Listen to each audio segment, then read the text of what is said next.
Hello and welcome to a new reading vlog where I'm hoping things might get a little bit dark and twisted.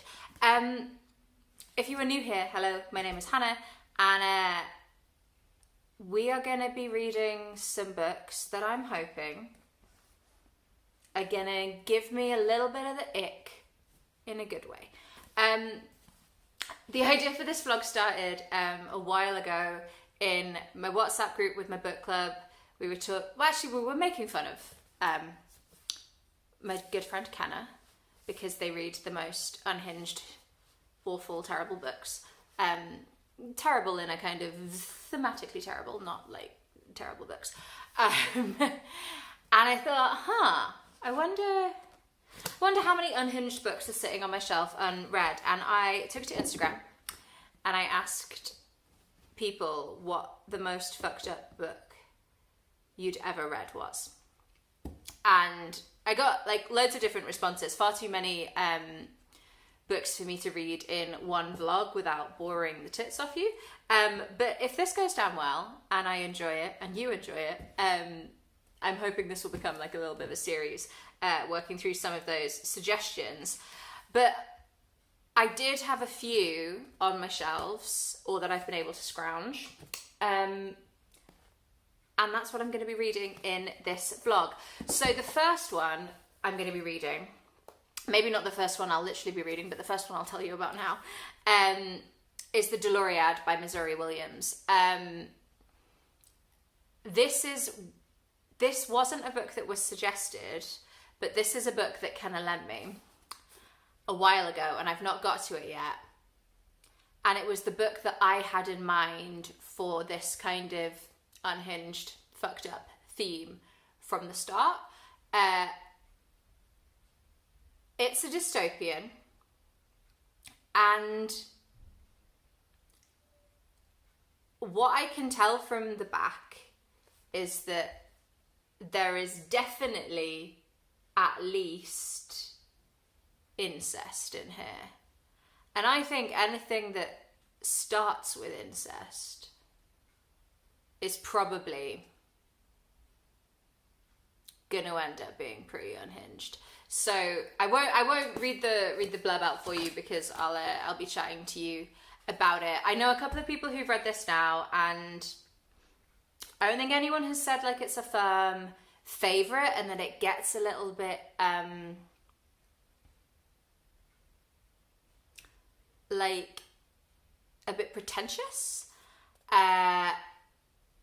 And one of the blurbs on the back does say a brilliant, unsettling gothic take on a Greek tragedy. So I can kind of see where that may be coming from, but we'll get to it and we'll see.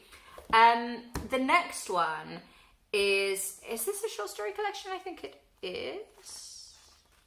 Yeah, it is a short story collection. So this isn't exactly the collection that was suggested. What was suggested was The Dangers of Smoking in Bed by Mariana Enriquez, which I don't have, but my friend had lent me Things We Lost in the Fire. And I've never read Mariana Enriquez, but I do know that there is some creepiness, some grossness, some body horror in her other books. I don't know about this one. Again, I don't really want to know too much about it before I dig in. So we'll be reading that one. And then the one that I think I'm most excited for, and I think is going to be the one that I'm going to read first. Is it going to be the one I'm going to read first? Maybe. But this has been on my radar for ages, partly because it sounds great and partly because it is by a Northeast author. If you are new here, one of my reading goals this year was to read more local authors, local to me being Northeast England. And it is Boy Parts by Eliza Clark. I especially want to read this soon because this was her debut, and her second book, Penance, is coming out, or is maybe already out by the time this video goes live. This, all I know about it is that there is a girl who is a photographer and does some things to men. And that is all I know. Where am I going to start?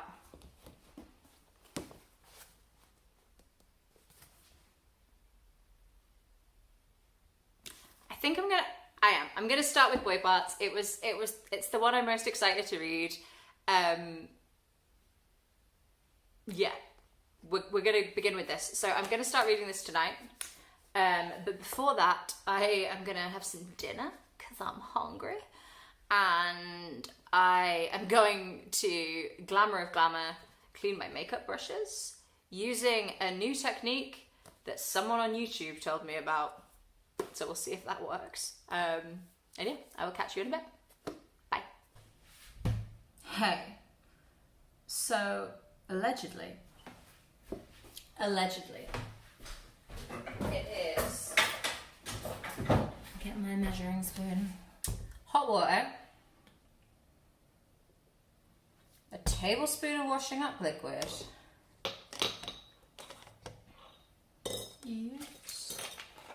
and a tablespoon of distilled vinegar.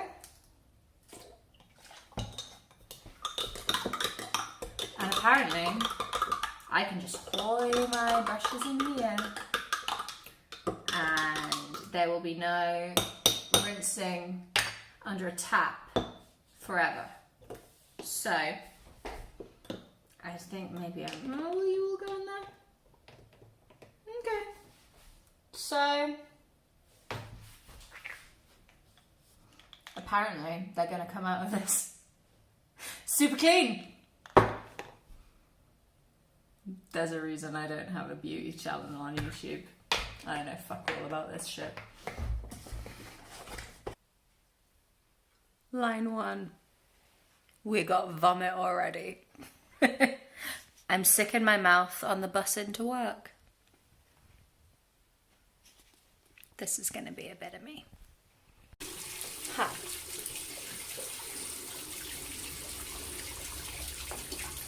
It's later on Wednesday evening. I've read... Oh, come on. You know when the hot tap just won't get hot? Yeah, it's the same day. And I have read...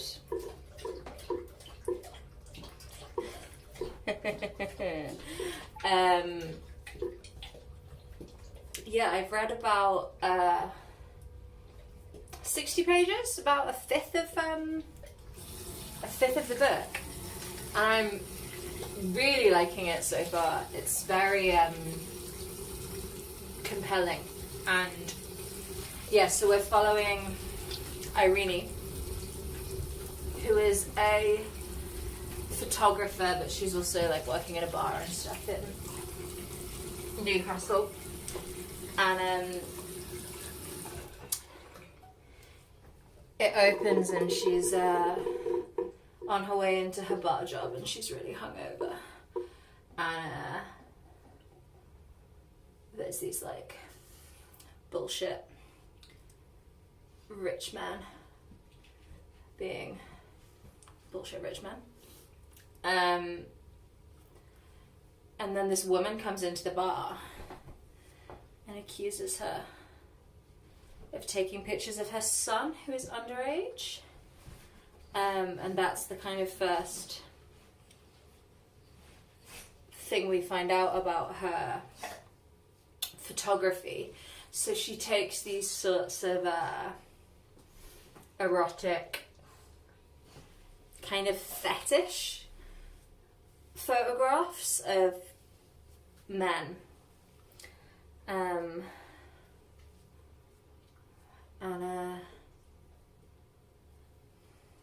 Yeah, I kind of don't know yet what's going to be super significant or super, like, spoilery. I mean, I imagine nothing in the first 60 pages is going to be super spoilery, do you know what I mean? But, yeah, it's very interesting. She's a complex character. She's not super likable. she's got this relationship with her mother, which is sort of like the Geordie version of Lorelai and Emily Gilmore in The Gilmore Girls, if you have watched that. Just like her mum's a bit of a gaslighter, is always like sort of picking fights and then getting pissed off when Irene rises to the bait, but then also, it's interesting. And she's got this best friend called Flo, who has this secret blog where she talks about her life and all her problems that she thinks Irene doesn't know about, and Irene does know about it. And it turns out Flo is harbouring some pretty intense feelings for Irene. I think they dated when they were in art school. But yeah, so Irene reads this on her blog and she sort of like is really dismissive and quite, at the moment it feels like she's quite cruel. But yeah, so far it definitely been some like gross bits in terms of like vom, but nothing too unhinged. But I feel like she's just warming up. So yeah, really enjoying it so far though. Really like Eliza Clark's writing style.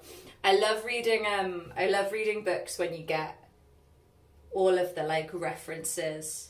So like there's a lot of references to like things up here in the northeast. Talks about like blokes buying mansions in Darras Hall and like just kind of like things that like add richness and colour to it when you know those things. Like it wouldn't at all stop you from like enjoying the book, like the same way as, you know, like if you read a book about anywhere that you know kind of more intimately, it tends to like just hit that little bit harder. So yeah, enjoying it.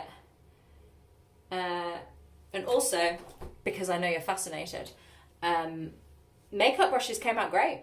So yeah, I had to, foundation brushes have to go in by themselves, kind of like splooshed to make sure that like centre bit gets sorted. But yeah, I'll link below the video that I saw it in. Yeah, recommend it if you've got clogged up makeup brushes and you, like me, do not have the patience for gently shampooing them and rinsing them and shampooing them and rinsing them. Like, bung them in the jar, rinse them out, done. Perfect. See you later.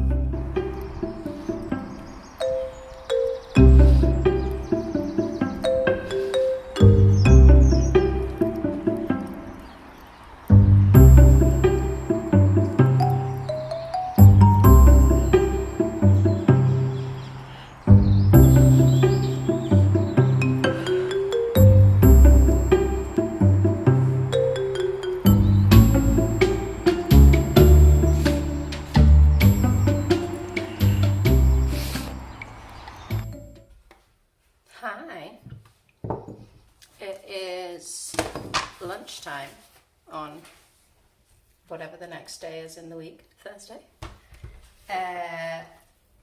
I'm making some lunch and I'm going to update you on boy parts because I am over halfway through now.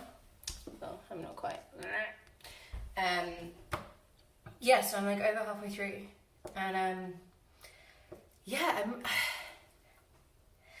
it's funny. I think she's doing a really good job because it's very page-turny and compelling, while at the same time, I desperately don't like the main character. And it was just the vibe I'm getting is that you're not supposed to. She's judgmental and mean and has obviously suffered from some trauma, which we've not quite got the details on, but I suspect we will at some point. And I always think it's really impressive when writers can make the story compelling while also sustaining like an unlikable main character. There are bits where it says content warnings for everything in this book. So like definitely for eating disorders, for self-harm, for sexual assault. Yeah, and so the main character clearly has disordered eating. She's described as incredibly beautiful. And it makes it clear that, you know, she works hard at that. And she only ever eats salad and, you know, all that stuff. And she makes these comments about people's bodies, particularly her friend Flo, that are really fat-phobic. And I'm not at all accusing Eliza Clark of being fat-phobic, but the character is. And even though I know it's the character, I am finding it super jarring. Sorry, I know I'm like super in shadow, but I don't have blinds on that window. Should I come over here? Is it a bit better? I'll try and talk over here. Yeah, so even though I know it's not Eliza Clark being fat-phobic, but it still does. Every time it happens, I'm like, so yeah, there's that. But it is really compelling. It's so she's been invited to do this, be part of this exhibit at a gallery in London, and that, as part of that, they've asked her to do like a small, kind of pull together a small sample of her work as a kind of mini retrospective. So that's the kind of framing structure that basically allows us to have this like present day timeline, but also she's looking through all of her old photos at all of her old models, and let me get the air fryer on the right thing. Yeah, and that is giving us the kind of framing device to look back at all her previous interactions with models and things. It's really interesting. It's very funny. It's very well written, and I am enjoying it. I don't really have it's definitely got Unhinged vibes. It is not the most unhinged or horrible thing I've ever read. I think because she's got that real like comedic undertone, it helps. Why is it? Do you have this? So you get like a set of saucepans and you get a set of saucepan lids. How have I lost 2 saucepan lids? How does that happen? Like why would this have ever left my house? Well, not this one, because I still have this one, but the smaller one. Anyway, but yeah, so I'm making some lunch now. We're doing like bigger lunches at the moment and smaller teas because my partner is an actor and he's got shows, so he's leaving earlier to go to the theatre. And also, like, you don't really want to eat like a big meal and then go on stage. So we're having a kind of Asian-inspired tofu rice bowl for lunch, which I will show you when it's done. Let me get the rice on, and then I'll show you some book posts. So I think this might be the first unboxing of book post on my channel. How exciting. It's not super, well, it is exciting because I always get excited about books, but I know what it is. It's not like it's been sent to me. And I haven't been buying as many books recently because I am attempting to read the books that I own. But I had to buy the latest book for my book club, for Books Newcastle, which is this, which I'm really looking forward to. This is an out of genre read for me, and it is A Psalm for the Wild Built by Becky I always want to say Becky Chalmers because I went to university with someone called Becky Chalmers. Becky Chambers, which won a Hugo Award, and I do not read a lot of sci-fi. But I feel like a novella might be a good place to start. What I will say is that this was super expensive. It was like £16 for a little novella. And then to get the free shipping on Bookshop, I bought this, Watching Women and Girls by Danielle Pender, which I saw Jen Campbell post about, and she said that I would like it because Jen Campbell talks to me now, very exciting. But yeah, she said she thinks I'll like it, and Danielle is from Newcastle, so ticking boxes for another Northeast read. So I hardly ever buy hardbacks because I'm cheap. So this, very exciting, and I will catch you later once I have finished my lunch.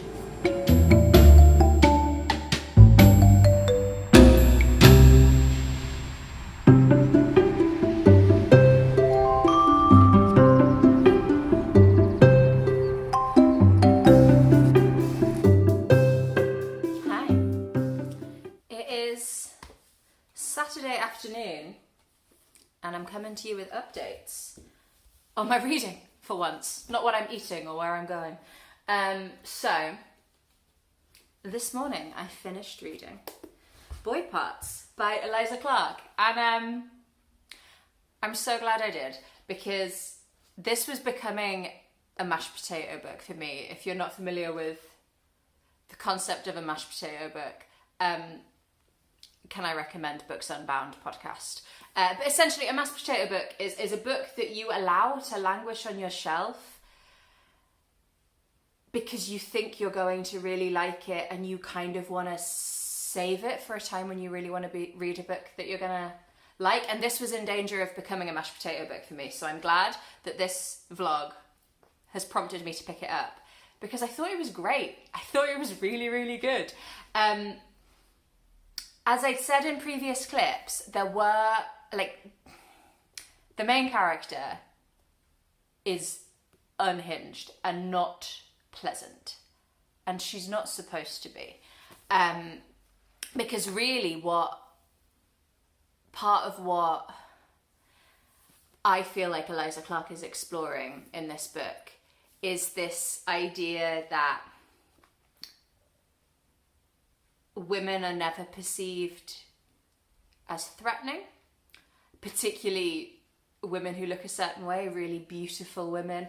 And Irene, the main character in this book, puts herself in situations or performs acts of increasing violence and threat to the people around her, to men in particular, that you're supposed to fear, and yet people aren't scared of her. They're a bit intimidated by her, but they're not scared. And I thought that was so interesting, the way Eliza Clark explores that in the book. And I also really, really liked the way she talks about art and the contemporary art scene. As you might expect, if you know that Ali Smith is one of my favourite writers, I really enjoy books that have a big crossover between disciplines. So like books that are about art, more so than books that are about music. I tend to struggle with those more. But I really liked how she talked about and discussed art in this. Eliza Clark went to, I think, the Chelsea College of Art. Yeah. So I think she is speaking with a lot of experience there, and how class and sort of presumptions that people make, particularly about the North in this book, like everyone she meets at art school, when they find out that she's from Newcastle, this is Irene, not Eliza, though possibly Eliza too, I couldn't say, but when they find out she's from Newcastle, everyone assumes she's working class. And she would describe herself as like nouveau riche, like her dad is a plumber but has done very well for himself, so like the family are not, they're not in a poverty cycle or anything, but technically, yeah, probably of working class extraction sort of thing. And all of that is explored really, really interestingly in here. But the whole book is about power and Irene's sort of search for power. She's a really interesting character because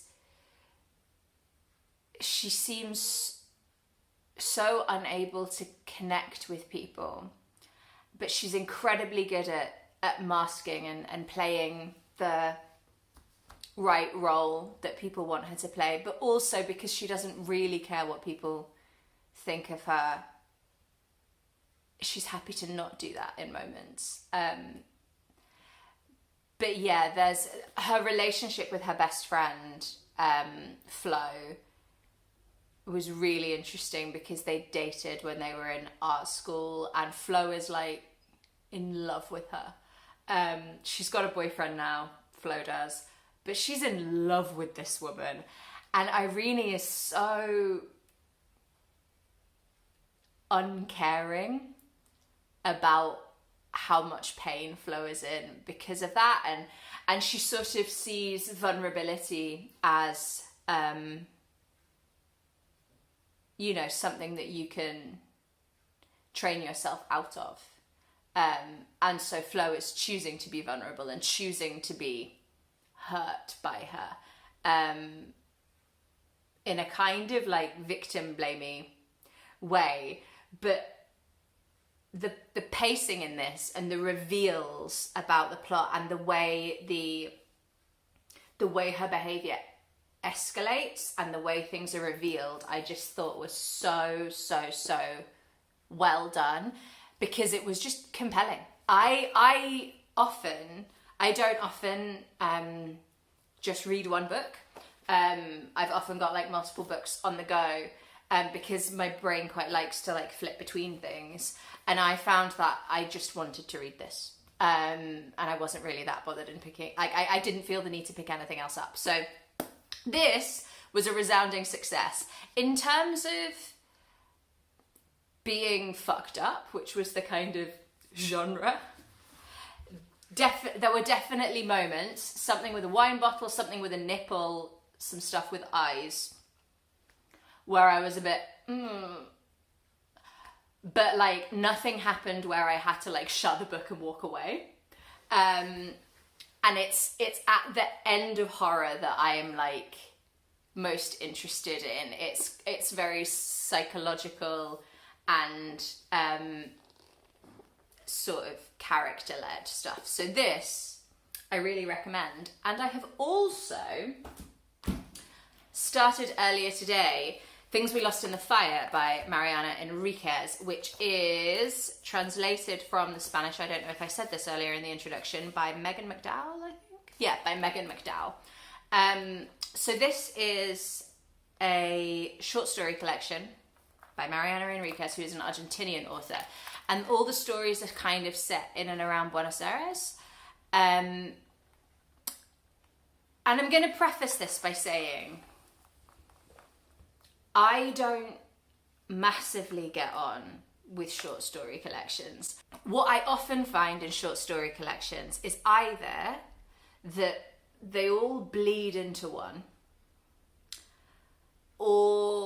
and I struggle to kind of like remember them as individual stories. Now, obviously you want them to be a kind of coherent collection, but I also want to be able to, you know, appreciate each story in and of itself. And I haven't read that many that have been like that for me. I also tend to find that I really like to settle into a story, and I'm going to say the thing that I'm going to say, and it's going to sound stupid, and I know it's going to sound stupid, but I'm going to say it anyway. I think short stories are too short. Generally. It doesn't mean I've not read collections that I've liked. What have I liked? I've liked Hotel World by Ali Smith, but that is interconnected short stories, so they tend to get me a bit better. I liked The Secret Lives of Church Ladies by Disha Philyaw, but there would definitely stand out stories for me in that, and 3 or 4 that if you described them to me now, I probably wouldn't remember ever having read. That's not a criticism of Disha Philyaw's writing. That's just, as I say, I think my issue with short stories is the form in and of itself. So with that preface, I'm not getting on with this very well. I don't read tons of short stories because of my slight aversion to them. So I don't know if this is something specific that Mariana Enriquez is doing or if this is quite common. But so each story in here is between 15 and 20 pages? And it feels like the first half is really establishing and not really moving things forward. And I just feel like you've got such a small window that I'm finding I get like 7 pages in and I'm like, I'm not interested. I'm not very interested. Because it wouldn't bother me in reading a novel if I wasn't that grabbed in the first 7 pages, because I know I'm a slow burn kind of reader and it takes me a little while to settle in. But if I know the story is only 20 pages and by page 7 I'm a bit like, do I care? Then that's more of a problem for me. I do think she's exploring interesting things. It's not blowing me away. The stories are getting increasingly creepy horror-y, but so far there's not been anything hugely upsetting. I mean, the first story is about the murder of a child, so I mean, maybe I take that back. But so far, the content I've read doesn't warrant this cover. I suspect it's going to escalate throughout the collection. That is what I would expect from a collection like this. But yeah, I think my favourite ones that I've read so far, so I've read 5 of them. And I think the first one I read was probably my favourite, which is about a woman who, there's this homeless woman who lives outside her house in Buenos Aires, and she has a young child, and one day the mother's not there and the child knocks on her door. He's like 5, and she lets him in and feeds him and takes him for ice cream, and then his mum arrives back and kicks off that she kind of took her kid, and then they kind of clear out, and then a while later on the news it's reported that a child's body has been found who's around 5 years old, who's been decapitated, and it's been a really grisly murder.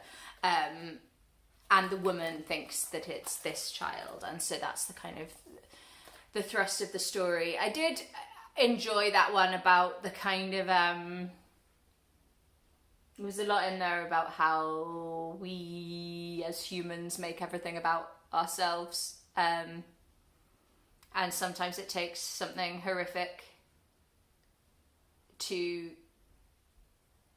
make us realize that maybe there's been something wrong for a long time,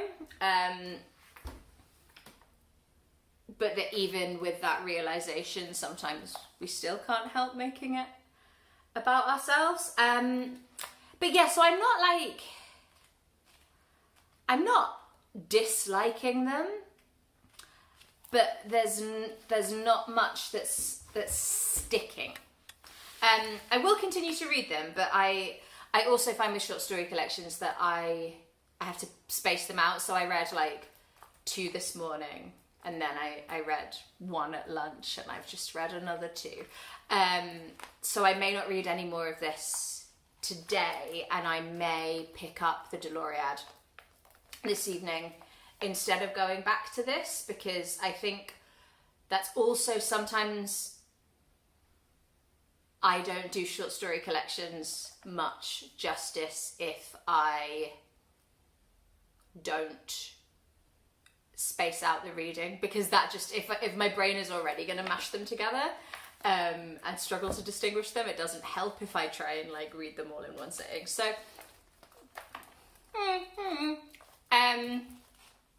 we will see. I did something really stupid yesterday. I'd been to the theatre with my friend, and I went to get on the metro, and I was at a station that was the start of the line. And so the trains go from both platforms in the same direction, because the trains can only go in one direction from this platform. And so I took a punt on which platform it was going to be, and I got the escalator down and realised I'd gone to the wrong platform. And instead of just going down that escalator and coming back up, I decided I would run up the escalator, up the down escalator,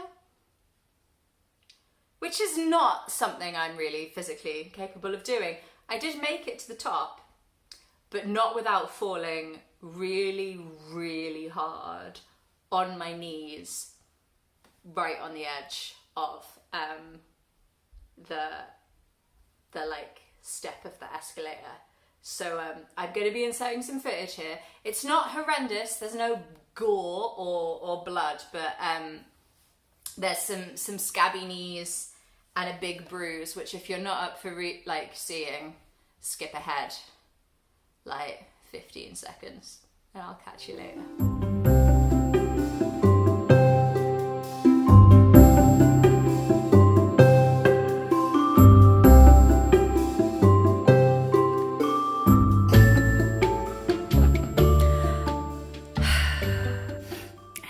From me and Lewin's arse. You know how I told you I fell? And I thought it was fine because I thought I'd just bruised my knee, and I think I have just bruised my knees. But 2 things have happened today. First, my gorgeous, wonderful 40 plus kilo dog slammed into my knee. And then I decided to go for a run. And now I have quite a pronounced limp on my right leg, which I'm hoping is just because I've jarred my knee. And I'll just take the swelling down and it will all be fine, and I won't have done any damage. But yeah, so reading update. Read a couple more stories in... read a couple more stories in the Mariana Enriquez, and still feel largely the same about them. I've read 1 chapter of the Doloriad by Missouri Williams, and so far I'm feeling basically what he just said about it. I think if I'd read that, the first few pages in a bookshop to see if I would pick this book up, I would not have picked this book up. I'm intrigued enough by what might happen, but the writing style is not doing much for me. And I agree with the people who told me it was pretentious. It's definitely pretentious. And I say that as a lover of Ali Smith, do you know what I mean? So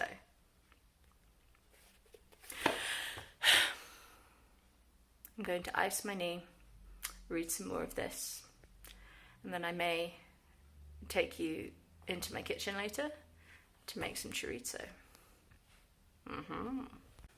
Hi, welcome to my kitchen, where I will not be showing you chorizo because I forgot and then I ate it.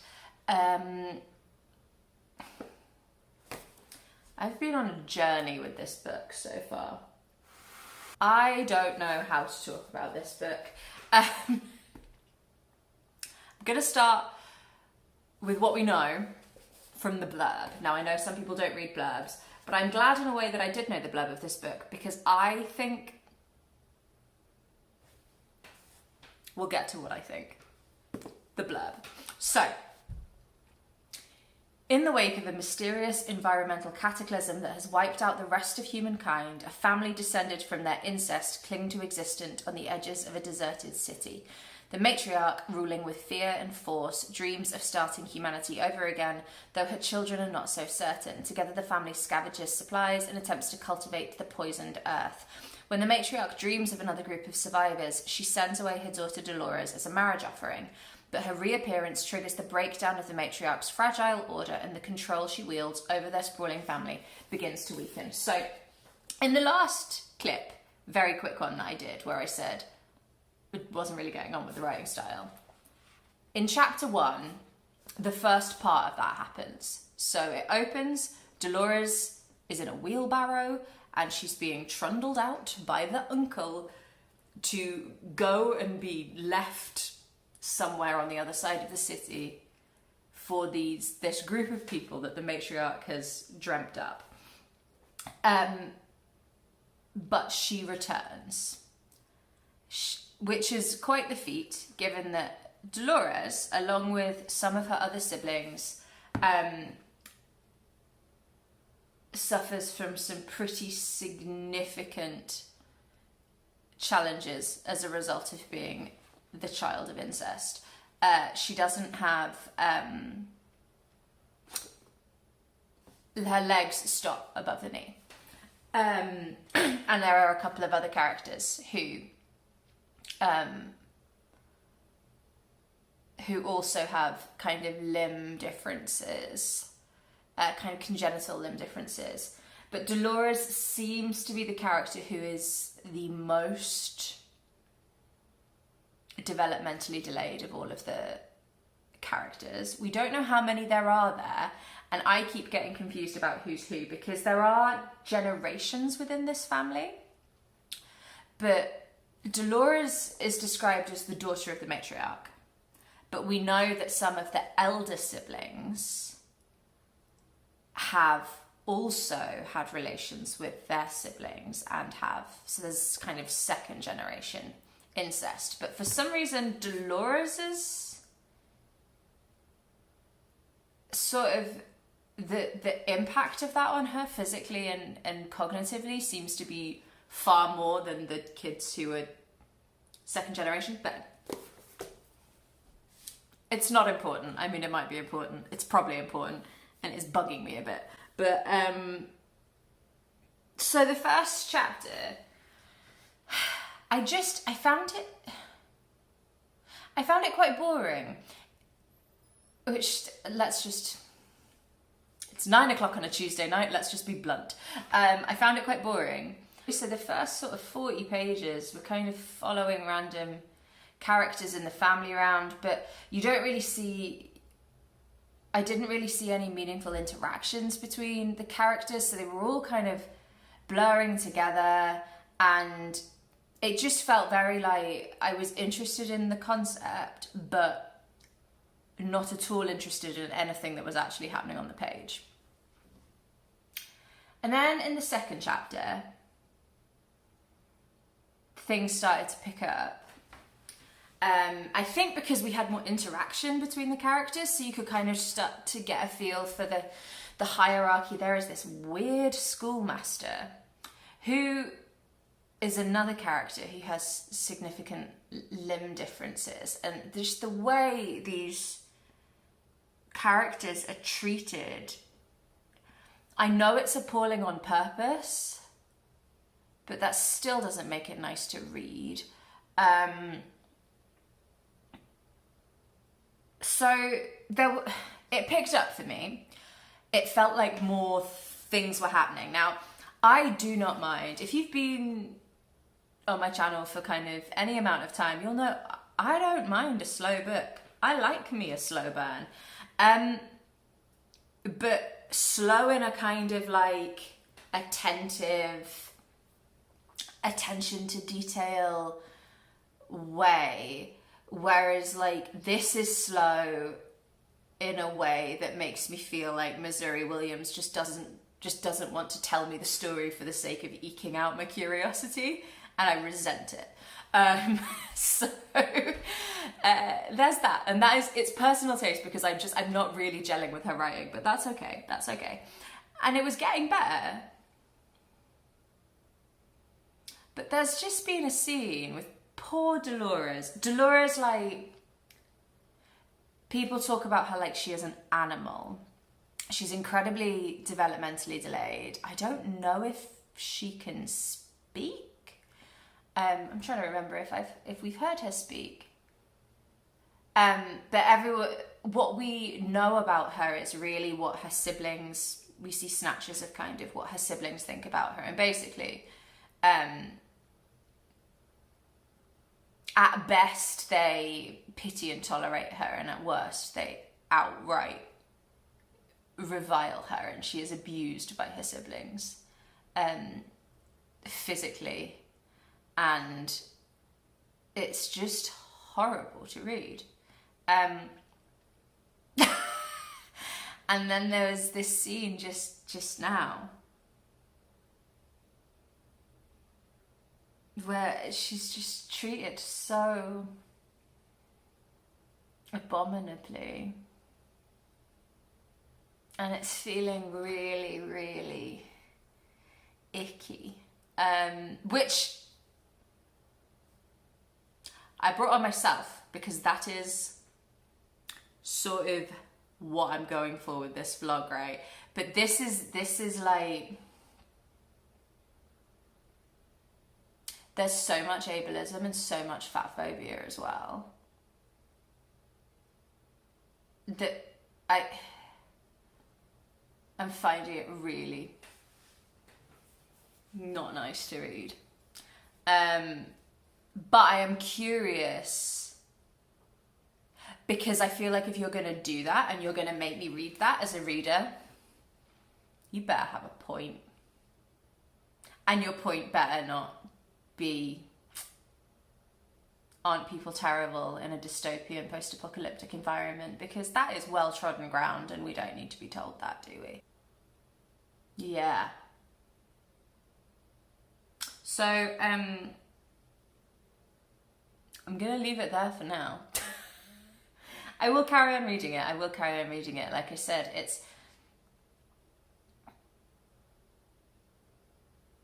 I want to give it a chance to redeem itself, because for a window of 20 pages, after the first chapter, which I just think was just not a good way to start the book, and then up until this horrible thing, I was starting to feel more hopeful of like, oh, okay, just kind of like bit of a false start, but here we go. And now it's like I get it. I'm at least feeling more invested, at least in Dolores. But yeah. Oh, it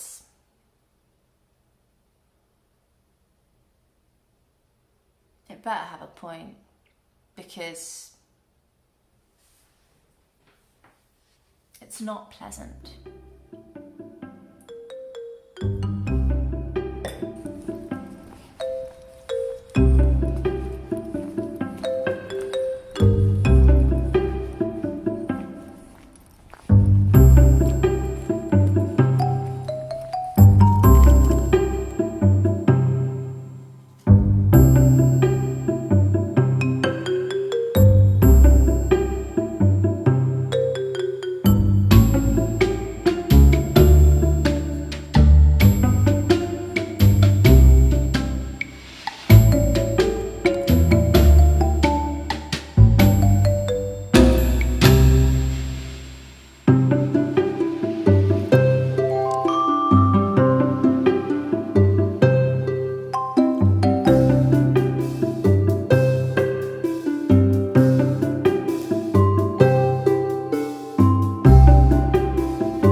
finish the Doloriad tonight.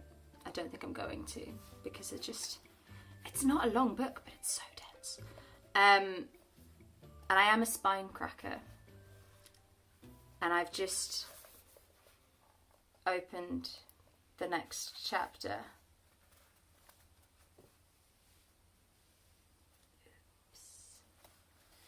Slightly too exuberant spine cracking. I think I was taking my feelings about the book out on the book a little bit. But that's going to really get me, like, do I just take them out now? Like, I'd read those pages, luckily.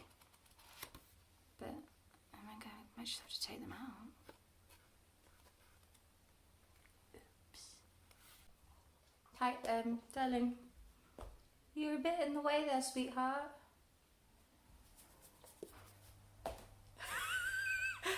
I'm thrilled with the perspective of that and how massive his head looks. I know, kid. Hi. Could you go lie down?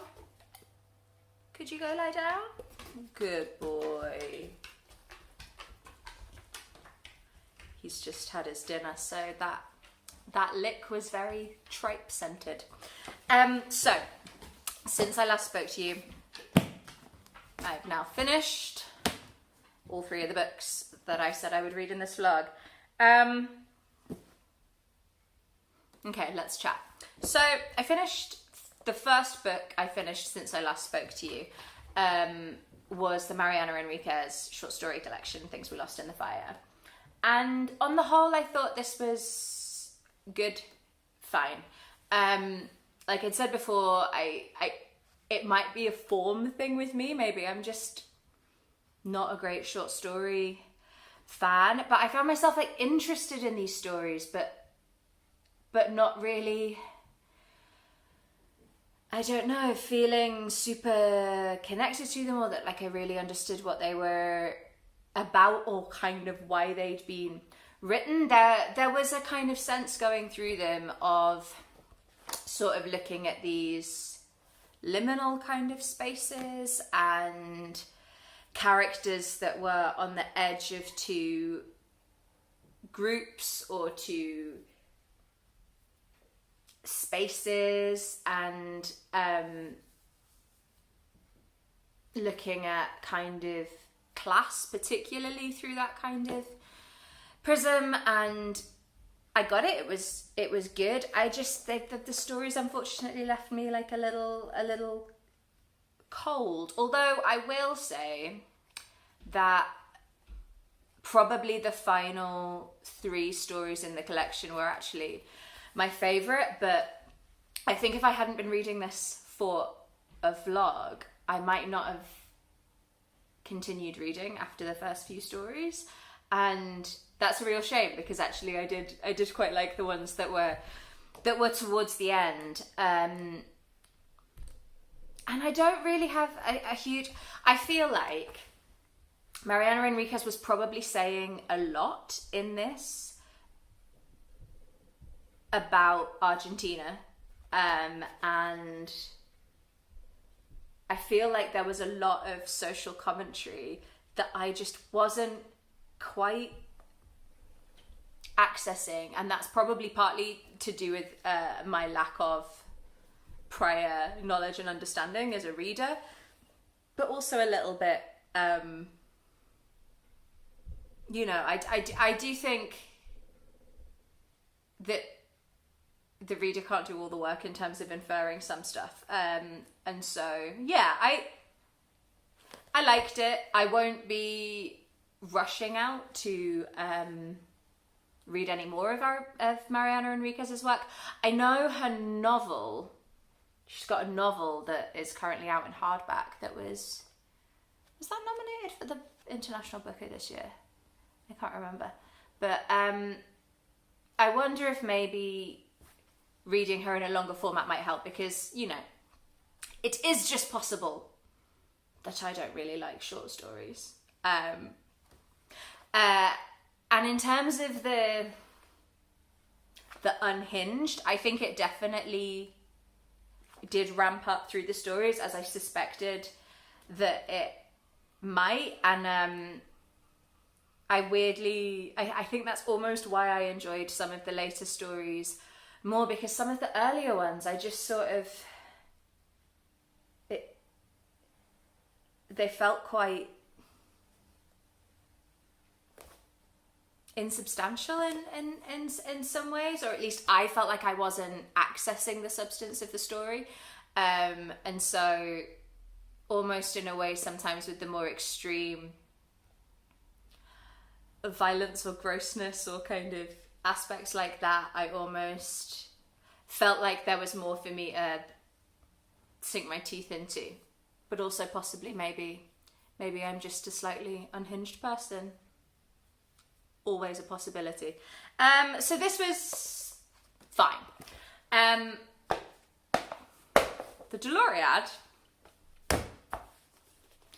Oh. How do we talk about this? I think the fair way of talking about it is this just wasn't for me. And that's absolutely fine. It is a debut, and with a lot of debut novels, especially debut novels, and this is going to sound patronizing as fuck, and I'm sorry, they tend to kind of try to do a lot, because you've got all these ideas and you want to put them all in this book, and I felt a little bit throughout this like the whole thing was a demonstration of, look how cerebral and intelligent I can be. So much for being fair. That was mean. But yeah, I think this book was probably a bit like with the Mariana Enriquez, you know. I feel like this book was saying a lot. I just didn't know what it was saying. And I found the writing style really held you at a distance, and it was very head over heart. And I find it difficult. Like, I don't mind being intellectually stretched with a book. But while that is happening, I need to have some kind of human and emotional connection to what's going on. And other than feeling a bit sorry for Dolores, I had no human connection with this book at all. I felt like I didn't understand any of the characters. And at some points, I just straight up didn't know what was going on. Because it was so up here, I couldn't work out what was happening on a mechanical, like actual, physically characters moving around a space and doing things level. I just didn't know what was going on. I feel like there were interesting themes and ideas explored in this book around, if we know we are facing a devastating future, which we are because of climate breakdown, what does it say about us as a species that we have this drive to continue to populate this planet that we know is probably not going to be able to cope with that? And we know that the lives of our children and our grandchildren and our great-grandchildren are going to be infinitely harder than our lives. And what does that say about us as a species?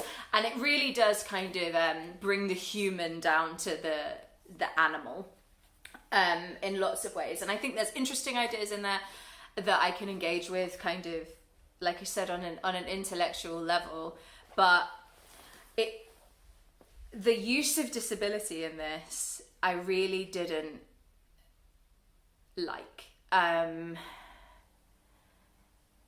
I don't think this was intentional on the author's part, but then I don't think ableism is often intentional. But I think if you're making a point about, look how terrible the lives are going to be of our future generations, and a lot of the characters that you're talking about, a lot of those future generations are disabled, what implicit or explicit judgment are you making about the value of those lives? And I just didn't like it. I just didn't like it. And I feel mean. I feel mean saying that. And if you've read this and you've got a kind of a contrary, a take or opinion, I'd be really interested to discuss it further, because I do feel bad kind of like ragging on a debut, but I just, I was so nearly done and then my phone started beeping at me. Yeah, I do feel bad in a way for how much I didn't get on with this. When it's a young writer and it's a debut, obviously you do kind of want to give the benefit of the doubt. But I just don't think it was for me, and that's okay. Not every book is going to be. Forgive the fact that I will have moved slightly. I forgot to tell you the thing that did annoy me in this book. At one point in the final chapter, there is a sentence that lasts for 2.5 pages. And when writers do things like that, and it doesn't, as it didn't in this case for me, feel like